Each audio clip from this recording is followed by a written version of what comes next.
भारत और कनाडा के बीच जारी तनाव की वजह से दोनों देशों के संबंध में भारी गिरावट देखने को मिल रही है। इसी बीच कनाडा के सांसद चंद्रा आर्या ने हिंदुओं की सुरक्षा को लेकर के चिंता जाहिर की। कनाडा से बढ़ते तनाव के बीच खालिस्तानी आतंकी गुरपतवंत सिंह पन्नू लगातार भारत और हिंदुओं के खिलाफ भड़काऊ बयानबाजी कर रहा है। कनाडा में रह रहे हिंदुओं की सुरक्षा को लेकर के वहां के सांसद चंद्रा आर्या ने चिंता जाहिर की है। भारत के मोस्ट वांटेड कनाडा में बेफिक्र जिंदगी जी रहे हैं। अपराधियों के लिए सुरक्षित पनाहगाह बन चुका है ट्रूडो का देश। और अब कनाडा और भारत के संबंधों से क्या फर्क पड़ेगा, इस पर आपको एक हमारी खास रिपोर्ट दिखाते हैं।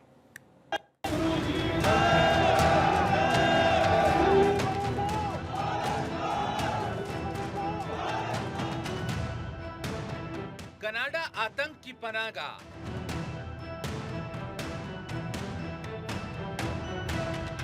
निज्जर का आतंकवाद, ट्रूडो को नो ऐतराज। भारत और कनाडा के बीच जारी तनाव को लेकर दोनों देशों के संबंधों में लगातार गिरावट देखने को मिल रही है। इस वजह से दोनों देशों ने एक दूसरे से राजनयिक संबंध तोड़ दिए हैं। भारत और कनाडा के बीच रिश्ते एक बार फिर नाजुक मोड़ पर हैं। खालिस्तानी आतंकियों का समर्थन और उन्हें पनाह देने पर भारत नाखुश है, लेकिन सत्ता के नशे में मदहोश ट्रूडो को लगता है कि एक खालिस्तानी उसकी सत्ता की चाबी है। इसलिए जो वो कहें वो कर दो, वरना 1 साल बाद जाने वाली कुर्सी कहीं अभी ना चली जाए। लेकिन खुद की विदाई से पहले ट्रूडो ने भारत और कनाडा के संबंधों को इस तरह बिगाड़ने की कसम खाई है कि कनाडा का विपक्ष और खुद की पार्टी के नेता तक बगावत पर उतर आए हैं। लेकिन अगर ट्रूडो ऐसे ही बने रहे तो कनाडा जरूर दूसरा पाकिस्तान बन जाएगा। आतंक के सारे आका कनाडा को अपने लिए पवित्र स्थल मानते हैं, क्योंकि कनाडा सरकार उन पर कोई कार्रवाई नहीं करती, उन्हें खुली छूट दे रखी है। लेकिन उसकी बात हम बाद में करेंगे। पहले कनाडा से भारत के रिश्ते खराब होने से दोनों देशों पर कितना बड़ा फर्क पड़ा है वो आपको समझाते हैं। अगर भारत से निर्यात करने की बात करें तो हम कनाडा को जरूरी दवाइयों की बड़ी सप्लाई करते हैं। इसके अलावा कपड़े, डायमंड, केमिकल, रत्न एवं आभूषण, सी फूड, इंजीनियरिंग के सामान, चावल, इलेक्ट्रिकल उपकरणों की बड़ी सप्लाई करते हैं। अगर हमारी ओर से इसमें कटौती की जाती है तो कनाडा को निश्चित तौर पर समस्या होगी। इस तनाव के असर से दोनों देशों के 70,000 करोड़ रुपए के ट्रेड को नुकसान पहुंचने का डर है। भारत और कनाडा के बीच द्विपक्षीय व्यापार के आंकड़ों के मुताबिक 2023-2024 में दोनों देशों के बीच ये 8.3 अरब डॉलर का था। 2023 और 2024 में ये बढ़कर 8.4 अरब डॉलर पहुंच गया। कनाडा से भारत का आयात बढ़कर 4.6 अरब डॉलर हो गया, जबकि निर्यात में मामूली गिरावट के साथ यह आंकड़ा 3.8 अरब डॉलर रह गया। आंकड़ों के मुताबिक कनाडाई पेंशन फंड ने भारत में करीब 6 लाख करोड़ रुपए का निवेश किया है। कनाडा की करीब 600 कंपनियां अभी भारत में कारोबार कर रही हैं। CII की तरफ से पिछले साल जारी की गई एक रिपोर्ट के मुताबिक 30 से ज्यादा भारतीय कंपनियों की कनाडा में मौजूदगी है। कनाडा में उनका निवेश 40,486 करोड़ रुपए है। इन कंपनियों ने 17,000 से ज्यादा लोगों को रोजगार दिया हुआ है। 1990 से भारत और कनाडा स्पेस में एक दूसरे के साथ है। इसरो ने 12 जनवरी 2018 को कनाडा के कई छोटे छोटे सैटेलाइट्स लॉन्च किए थे। यानी भारत और कनाडा के बीच बढ़ता कूटनीतिक तनाव दोनों देशों के व्यापारिक रिश्तों के लिए एक बड़ी चुनौती बन सकता है। ऐसे में इस तनाव को जल्द खत्म करना दोनों देशों की अर्थव्यवस्था के लिए फायदेमंद रहेगा। व्यापार के हिसाब से देखा जाए तो कनाडा की जीडीपी के हिसाब से बड़ा घाटा होगा, वहीं भारतीय जीडीपी के हिसाब से कुछ खास फर्क नहीं पड़ेगा। लेकिन ट्रूडो को कोई फर्क नहीं पड़ता। उन्हें तो अंदेशा हो चुका है कि मेरी कुर्सी जाने वाली है, इसलिए मुझे क्या फर्क पड़ता है रिश्ते मजबूत करने से। मेरी सरकार तो जितने दिन चल जाए उतना अच्छा है। इस चक्कर में ट्रूडो ने खालिस्तानियों को, नशेड़ियों को खुली छूट दे रखी है। अगर ट्रूडो ने जल्द ही अपने तेवर नहीं बदले और भारत के साथ पाकिस्तान जैसा सलूक करना चाहा तो जाहिर तौर पर दुनिया के इस सबसे बड़े बाजार से उसकी 600 कंपनियों का बोरिया बिस्तरा समेटना पड़ सकता है। इतना ही नहीं, कनाडा की करीब 1000 कंपनियां हमारे बाजार में अपना बिजनेस चलाती हैं। जिसमें सबसे बड़ी company royal bank of Canada है। कनाडा से संबंध बिगड़ने पर सबसे ज्यादा असर सिर्फ एक चीज पर होगा और वो है हमारे छात्र। ऐसा इसलिए क्योंकि भारत से विदेश पढ़ने जाने वाले कुल छात्रों में से 40% तो सिर्फ कनाडा का रुख करते हैं। हालांकि इससे ज्यादा फायदा भी कनाडा को ही मिलता है, क्योंकि इतनी बड़ी संख्या में भारतीय छात्रों के जाने से उसकी हर साल करोड़ों डॉलर की कमाई होती है। बावजूद इसके हमारे पास विकल्प के तौर पर रूस और अमेरिका भी मौजूद हैं। कनाडा में भारतीय मूल के कुल 18 लाख प्रवासी रहते हैं, 10 लाख एनआरआई रहते हैं। ये संख्या कनाडा की कुल आबादी का 3% से अधिक है। भारतीय आबादी ज्यादातर कनाडा के टोरंटो, वैंकूवर, मॉन्ट्रियल, ओटावा और विनिपेग में रहती है। 2016 से 2019 में भारतीय छात्रों की संख्या में 182% की वृद्धि हुई है। भारतीय छात्र कनाडा की जीडीपी ग्रोथ का बहुत बड़ा हिस्सा हैं। उनकी संख्या में कमी आना मतलब कनाडा की अर्थव्यवस्था को भारी नुकसान पहुंचेगा। यही नहीं, सिख धर्म कनाडा में चौथा सबसे बड़ा धार्मिक समूह है, जिसे लगभग वहां 8 लाख लोग मानने वाले हैं। 2021 तक कनाडा की आबादी का 2.1% हिस्सा सिख हो चुके थे। भारतीय, खास तौर से सिख वहां की राजनीति में भी खासे प्रभावशाली हैं। वर्तमान में कनाडा की संसद में भारतीय मूल के 19 सांसद, वही जस्टिन ट्रूडो की सरकार में 3 कैबिनेट मंत्री और ट्रूडो कुछ खालिस्तानियों के कंट्रोल में सबको एक जैसा समझने का वहम पाल चुके हैं। यही वजह है कनाडा में खालिस्तानी आउट ऑफ कंट्रोल होते जा रहे हैं। कनाडा सिर्फ खालिस्तानी आतंकी नहीं बल्कि गैंगस्टर्स और ड्रग तस्करों के लिए शरण स्थली बन चुका है, जो वहीं से पंजाब में अवैध वसूली, टारगेट किलिंग से लेकर ड्रग्स तस्करी के धंधे को अंजाम देते हैं। गैंगस्टर्स, ड्रग तस्कर और आतंकियों का गठजोड़ भारतीय सुरक्षा एजेंसियों के लिए चिंता का सबब बन चुका है। भारत का कहना है कि कनाडा धोखाधड़ी, मारपीट और बलात्कार जैसे मामलों में भी भारत के भगोड़ों को प्रत्यर्पण करने में आनाकानी कर रहा है। सरकारी सूत्रों के अनुसार कनाडा की ये नीति उसे भारत के मोस्ट वांटेड अपराधियों के लिए सुरक्षित पनाहगाह बना रही है। पंजाब के 29 गैंगस्टर्स फर्जी पासपोर्ट पर कनाडा में शरण लिए हुए हैं, जिनमें से ज्यादातर को भारत ने आतंकी घोषित किया हुआ है। भारत से भागे क्रिमिनल कनाडा में बैठकर अपना कारोबार चलाते हैं। एनआईए ने 43 आतंकियों की लिस्ट और फोटो भी जारी की थी। जस्टिन ट्रूडो भले ही अपने राजनीतिक लाभ के लिए आतंकियों, गैंगस्टरों और ड्रग्स तस्करों को पनाह दे रहे हों, लेकिन इसका खामियाजा खुद उन्हें भी भुगतना पड़ेगा।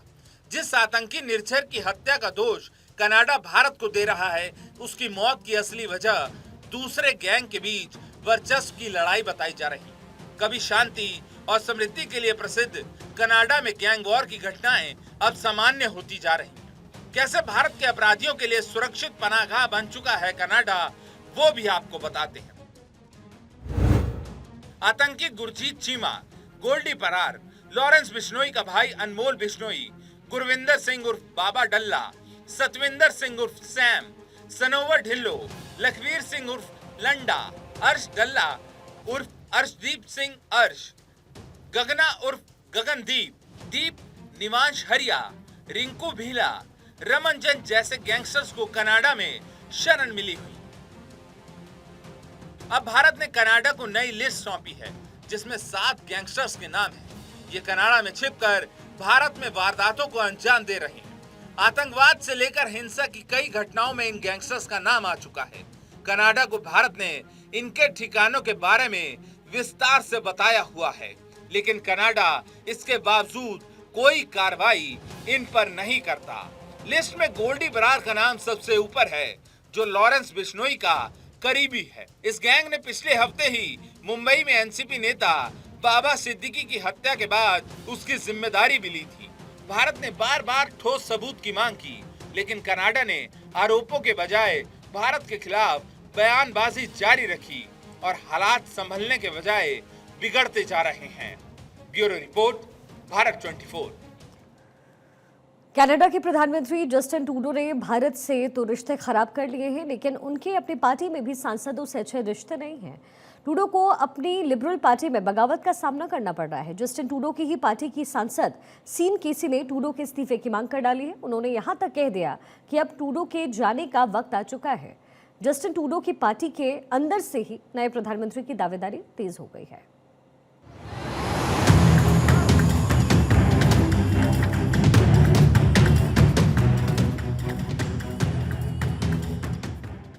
जस्टिन ट्रूडो की खुली पोल कर दिया सेल्फ गोल।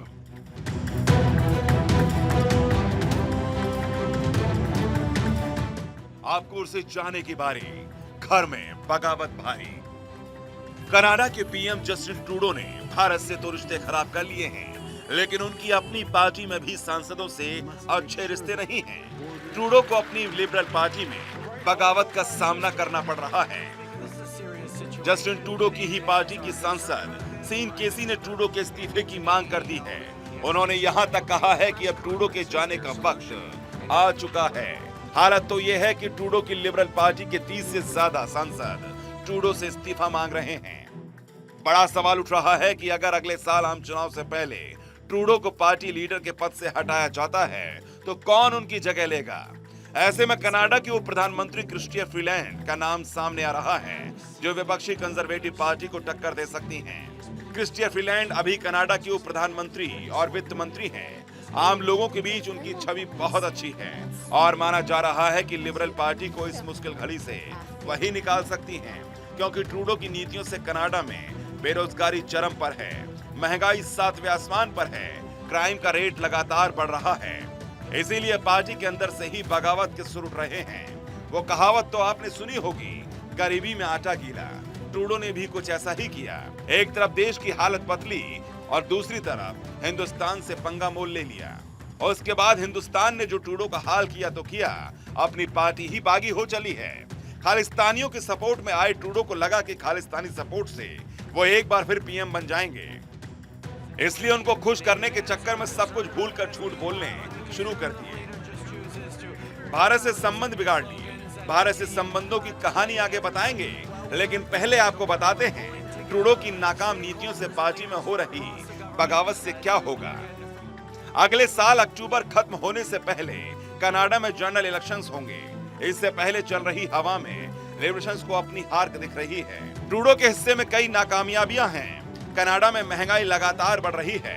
इसके अलावा वहां के लोग इमिग्रेंट्स की बढ़ती आबादी से भी डरे हुए हैं और देश की सुरक्षा का मुद्दा उठा रहे हैं। यही मुद्दे विपक्षी कंजर्वेटिव पार्टी के पक्ष में जा सकते हैं। चूंकि साल 2015 से ही देश में लिबरल्स की सरकार रही है, लिहाजा उनके खिलाफ गुस्सा बढ़ चुका है और लोग दूसरी पार्टी को मौका देने के मूड में हैं। लिबरल्स के पास इसका तोड़ ये है कि वो अपनी पार्टी की लीडरशिप ही बदल दे, मतलब ट्रूडो की जगह कोई दूसरा नेता आए जिसकी छवि जनता के बीच अच्छी हो और जो कंजर्वेटिव्स की टक्कर का हो।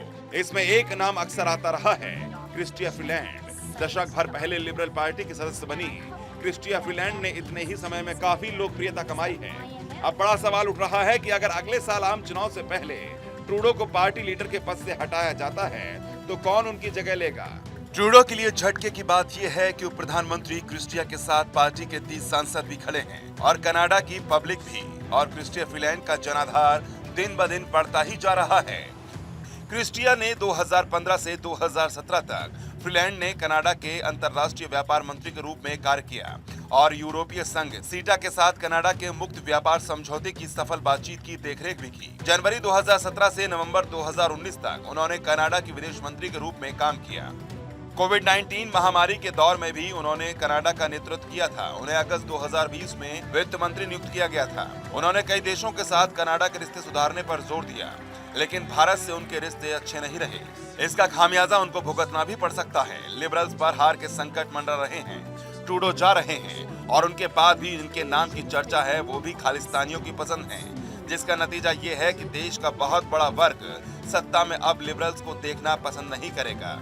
इसलिए लिबरल्स पार्टी को बाहर और अंदर दोनों तरफ से चुनौतियां हैं। लिबरल्स पर लटकती तलवार के बीच कंजर्वेटिव्स की मांग बढ़ रही है। हालांकि इस पार्टी की कैनेडियन सिख समुदाय के बीच उतनी पूछ नहीं है।